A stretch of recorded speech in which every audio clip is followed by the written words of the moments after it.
Bendita Otredad nos invita a que hablemos de nosotros desde la particular paradoja de que nosotros somos los otros. Y a mí, que me encanta la antropología y me encanta estudiar a otros, vamos a hablar de nosotros como si fuéramos los otros. ¿Qué te parece? Un saludo, por cierto, a todos los amigos de Bendita Otredad, que espero que nos estéis viendo. Vamos a ver si conseguimos hacer un vídeo breve y conciso en que hablemos de nosotros desde el punto de vista del otro. Marta, ¿cómo es esto de ser el otro? Me encanta la pregunta porque, claro, yo, o sea, si pienso, si me miro dentro, me doy cuenta de que yo soy una otra para mí misma incluso, ¿no? Porque, claro, toda la aventura vital consiste en aprender a conocerse a sí mismo, ¿no? Esto en el sufismo, la tradición que seguimos, está muy claro, ¿no? Porque se insiste en que quien consigue conocerse a sí mismo conoce lo divino como lo absoluto, como aquello que no tiene límites, como el misterio, como el amor insondable. Entonces, desde ahí, si cada uno de nosotros es una encarnación, un gesto, una faceta o una parte de esa divinidad, unidad, de ese misterio insondable y absoluto, no existen los otros, todos somos nosotros. Todos somos nosotros y también, o sea, desde lo humano, porque el lenguaje siempre es dualista, todos somos nosotros y a la vez somos el otro, ¿no? Ajá. Porque podríamos considerar que hay un nosotros y la divinidad que sería lo gran otro, ¿no? Y como es insondable, como es inconmensurable, como es tan grande que no tiene límites, infinita, pues en el descubrimiento paulatino de ese otro, o en esa aventura de descubrimiento de ese otro, todo lo que sucede en la vida es a la vez un diálogo y un monólogo, ¿no? Algo así. O sea que es muy difícil de explicar. Dios es a la vez el gran otro, porque es lo más ajeno y desconocido de mí mismo, pero a la vez es lo que más íntimamente soy, las dos cosas, ¿no? Recuerda este famoso versículo que tanto se cita en el sufismo, en el que Dios, hablando en primera persona, dice: estoy más cerca de ti que tu vena yugular. Eso es, estoy más cerca de ti que tu vena yugular. Es decir, la persona con experiencia religiosa normalmente se da cuenta, o espiritual profunda, se suele dar cuenta de que Dios es a la vez lo más alejado y lo más cercano, o lo más trascendente y lo más inmanente, ¿no? Las dos cosas.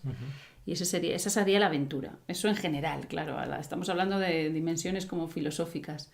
Pero claro, y en el encuentro concreto con personas que viven culturas distintas o caminos espirituales distintos, personas de países distintos, de lenguas distintas, ¿cómo plantearías tú ese...? Bueno, aquí empezaríamos citando esta frase y estos versículos que ya sabéis de dónde son, que también nos gustan tanto, que se repiten continuamente en el sufismo, también hablando la divinidad en primera persona, cuando dice: os he creado en pueblos y en grupos diferentes para que os conozcáis unos a otros. Y se añade, ¿no?, desde algunas otras tradiciones, ¿no?, y en medio de ese encuentro fecundo y fértil con el otro, me reconozcáis, ¿no? Es precisamente en ese encuentro con el otro donde nos encontramos también con ese gran otro que es la divinidad.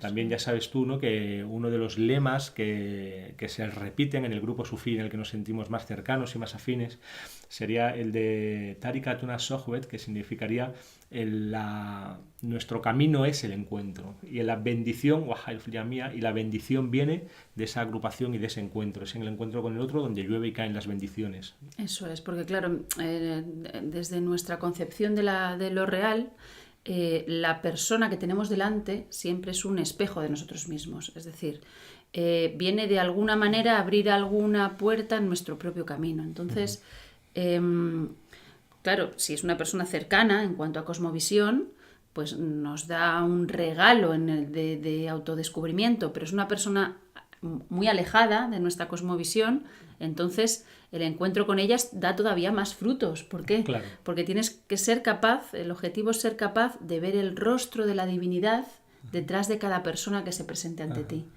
independientemente de la creencia que tenga, de la forma de vida que tenga. Ese es el gran desafío. Yo sí lo veo, el rostro de la divinidad mirándote a ti. Qué tonto. Ese es el gran desafío, encontrar a la divinidad en todo, ¿no? También en el Evangelio se dice, ¿no? Como era algo así, tú lo recordarás mejor que yo, que no os reuniréis dos de vosotros sin que yo no sea el tercero, ¿no? Hablando Dios o Cristo, tal vez en el contexto cristiano, ¿no? Por intentar dar una respuesta a lo que nosotros queremos, ¿no? que se nos pide, porque también todo es un diálogo con la realidad y hay que estar siempre muy atentos a hacer esa aventura hermenéutica de interpretación de la realidad. ¿Por qué estamos aquí grabando un vídeo, ¿no? ¿Qué es lo que se nos pide? ¿Cuál es la intención? Y tenemos la sensación que queremos que se hable un poco de cuál es también nuestra cosmovisión, ¿no? Nuestra forma de entender la realidad, que también nos coloca en el lugar desde el cual nos relacionamos con nosotros mismos y con los demás, ¿no? Con el uno y con el otro. Y entonces podríamos decir, para dar así alguna pista, porque queremos que el vídeo sea muy breve, que el sufismo, tal como lo entendemos nosotros, o al menos tal y como yo lo entiendo, y no represento a nadie más que a mí mismo, sería el intento de entregar la propia vida de manera serena, armónica, pacífica, voluntaria, a la divinidad, entendida como lo absoluto, lo real, lo que no tiene dos, lo no dual, lo que está más allá de toda concepción. Es decir, en otro lenguaje, pero sería exactamente lo mismo, para ver si se ha entendido, el intento consciente de llevar una vida lo más significativa posible.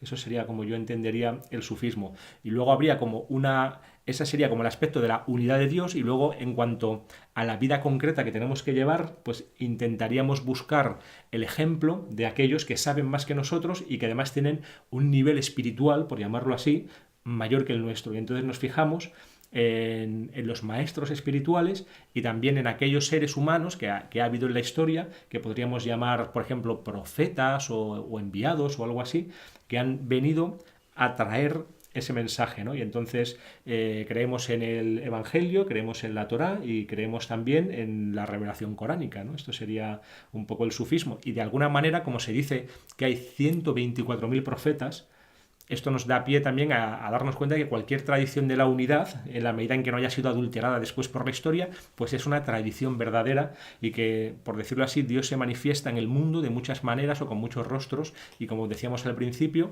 nuestro trabajo sería encontrarnos en este mundo unos con otros para ir juntando las piezas del puzzle que han quedado repartidas y hacernos como una idea o una imagen de lo global, y así conocer a Dios, que sería el objetivo o uno de los objetivos más altos que podemos tener en esta tierra. Eso es.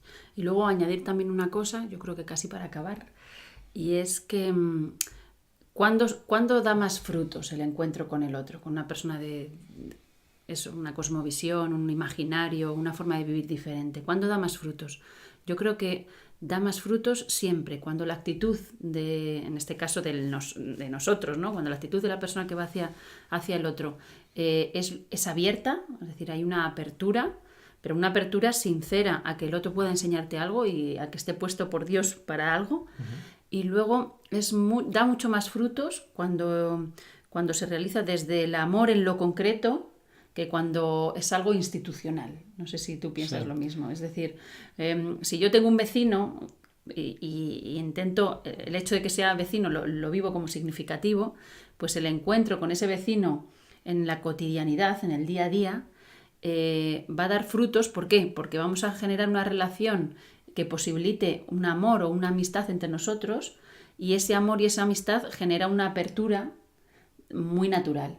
Sin embargo, cuando es algo como impuesto desde arriba, suele ser más complicado. No creemos, como decía alguno de los maestros que hemos conocido, no creemos en la mística o en el amor con subvención, ¿no? No creemos en el amor oficial, ¿no? Sino que precisamente tanto la fe espiritual como la mística, como el amor, como todos los más bellos atributos humanos han de nacer, originarse de manera espontánea, ¿no? Hay que hacer lo que brota espontáneamente del corazón, si no, no es realmente amor ni es realmente fe, ¿no? No se puede pagar a una persona para que me quiera o para que tenga fe, ¿no? Eso no se puede institucionalizar. Por eso tenemos esta sensación de que, en cierto sentido, cada vez que una tradición religiosa que tiene un origen siempre positivo y bien intencionado y lleno de amor, de luz, de fe y de conexión espiritual empieza a institucionalizarse, en cierta manera, aunque tampoco se puede generalizar, se empieza también como a falsear, ¿no? Se empieza también como a oscurecer o a tapar, porque acaba ya cogiendo unos modos, cristaliza demasiado, ¿no? Y no queda el espacio suficiente para que entre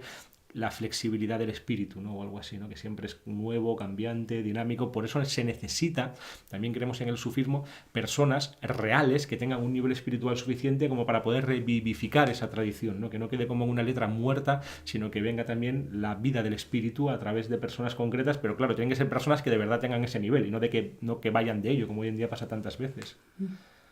Y yo creo que... Una palabra sobre la paz y lo dejamos.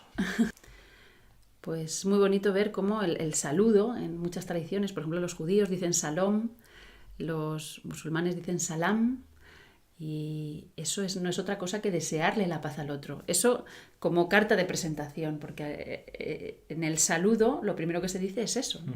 Entonces esto es muy bello, claro. Luego después se convierte como en una fórmula ya repetida y podemos olvidarnos de que tiene un sentido.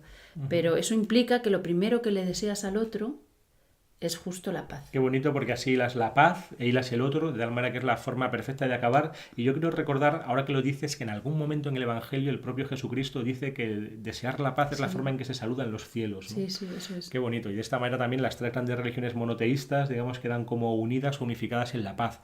Y ojalá sea así, ¿no? Porque sinceramente creemos que tenemos que encontrarnos unos y otros en esa paz y que en todas las tradiciones hay herramientas de sobra para mirar al otro y a sí mismo desde una mirada pacífica. Y en cierta manera, por dar un último toque psicológico, ya acabamos de verdad, cuando uno ve la violencia en el otro, lo que está haciendo desde una perspectiva psicológica es proyectar o poner fuera su propia violencia no resuelta. De tal manera que el primero al que tenemos que pacificar es a nosotros mismos, ¿no? Y desde ahí probablemente la realidad exterior que veamos sea mucho más amable y mucho más pacífica que cuando estamos en lucha o en guerra con nosotros mismos. Bueno, pues nada, muchísimas gracias, saludos a Bendita Otredad. Si, como ella nos dijo que iba a poner los links de nuestros libros y de nuestro canal, no vamos a hacer ninguna publicidad del canal, simplemente, ni vamos a animaros a que busquéis nuestro canal en YouTube para suscribiros, simplemente saludar, dar las gracias. Ella es Mardía Herrero, yo soy Rafa Millán, vivimos en España y ha sido un placer grabar este vídeo. Ojalá pueda haber en el futuro muchas más colaboraciones. Muchísimas gracias y como siempre acabamos, bendiciones.